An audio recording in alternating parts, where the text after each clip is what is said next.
आज मैं आपको अभी मैंने कुछ दिन पहले ही मैंने ब्लैक स्मिथिंग का कोर्स किया है, उसके बारे में बताने जा रहा हूँ। तो सी उसमें ना एक आयरन कार्बन डायग्राम होता है। इसमें होता है कि कार्बन की परसेंटेज कितनी है। अगर 2% तक कार्बन है ना लोहे में तो उसे स्टील बोलते हैं। अगर 2 से 6.7% तक है तो उसे कास्ट आयरन बोलते हैं। तो जो मैं ये ब्लैक स्मिथिंग का कोर्स होता है ये लोहारों का काम।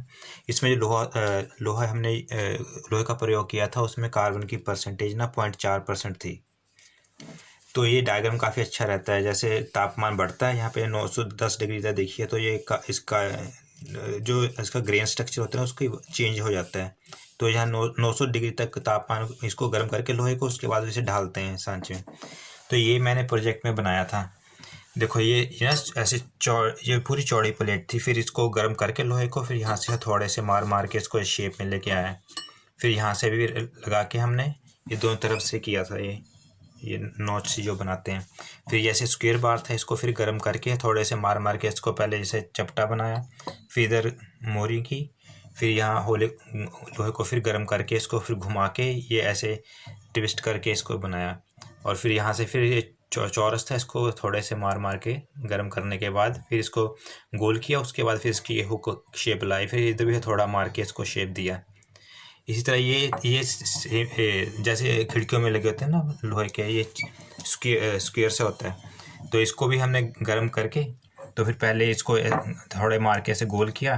फिर इसको भी गर्म करके घुमा के इसको ट्विस्ट किया।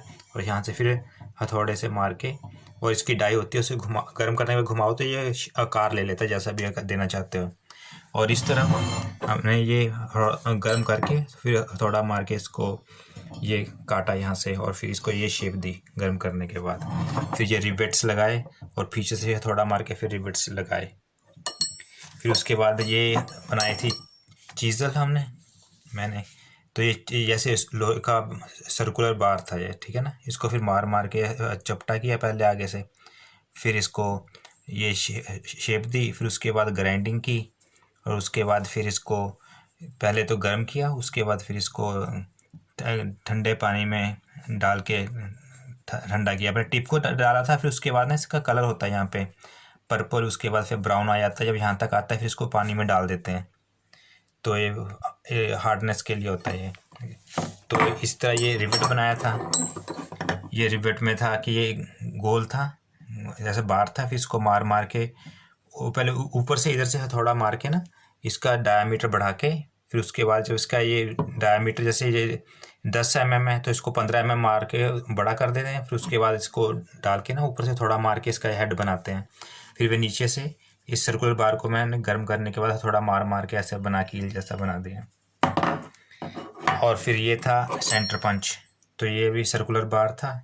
इसको फिर थोड़ा मार मार के मैंने ऐसे पतला किया। इसका डायामीटर घटाया पहले तो। उसके बाद फिर फाइलिंग की। फिर इसके ग्राइंडिंग की तो इसकी ये चोंच बनी। उसके बाद फिर इसको गर्म किया पहले 900 डिग्री तापमान पर। उसके बाद फिर इसको तेल में डाल के ठंडा किया। उसके बाद तेल साफ़ करके फिर इसको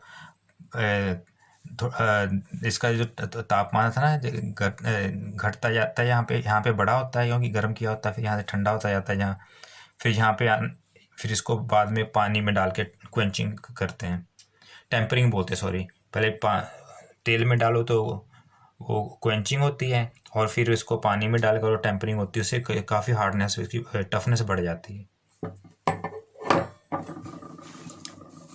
तो और उसका इसके अलावा हमने ये किया था कि ये जो लोहा जो प्रयोग किया इसमें 0.4% था कार्बन। फिर प्रोपेन गैस का प्रयोग किया था लोहा गर्म करने के लिए। ऑक्सीसेटिलीन गैस भी का भी प्रयोग करते हैं। फिर रिंग टेस्ट होता है। अगर रिंग टेस्ट में क्या होता है लोहे को नीचे गिर के देखते हैं। अगर आवाज़ कम हो तो माइल्ड स्टील, अगर आवाज़ ज़्यादा हो तो उसमें कार्बन की परसेंटेज ज़्यादा होती है। फिर पिग आयरन, रोम आयरन, रॉट आयरन, ये अलग अलग तरह के लोहे हैं। 900 डिग्री तापमान पर गर्म करना पड़ता है। फिर उसको पानी में ठंडा करते हैं। तो उसके बाद फिर थोड़ा मारते हैं। अगर टूट जाए तो अच्छा लोहा होता है, अगर नहीं टूटता तो वो थोड़ा घटिया लोहा होता है। ये टेस्ट थे। फिर इसका था ग्राइंडिंग व्हील में हमने टेस्ट किया था स्पार्क टेस्ट। जो हाई स्पीड स्टील होता है उसका स्पार्क का रंग लाल रंग का होता है। और फिर मीडियम कार्बन जो था स्टील उसमें उसके लंबे स्पार्क्स होते हैं। रॉट आयरन के इंटरमीडिएट स्पार्क होते हैं लो कार्बन के। कंटिन्यूस स्पार्क होते हैं। इसी तरह से फिर medium carbon steel, hot filing, wire brush इनका प्रयोग किया था। तो heat mild medium carbon steel को 2 को गर्म करने के बाद फिर इसके तापमान के हिसाब से रंग आते हैं। लाल रंग होता है 400 डिग्री के आसपास होता है, फिर ब्लू आ जाता है, फिर पर्पल 208 डिग्री तक चला जाता है। तो अलग अलग रंग आ जाते हैं, जैसे तापमान बदलता है। तो ये था 400 डिग्री का, 440 का तापमान होगा तो अगर थोड़ा होता है ना उसके पीछे लकड़ लगी है, लकड़ को वहाँ पे लगाओ तो धुआं निकलना शुरू हो जाता है, मतलब इंडिकेट करता है कि 440 के आसपास तापमान है। तो ये नॉर्मलाइज होता है जब 900 डिग्री तापमान पर लोहे गर्म करो, फिर उसको आराम से कूल करो। वायर ब्रश का यूज़ करते हैं हीट को फैलाने के लिए लोहे पे।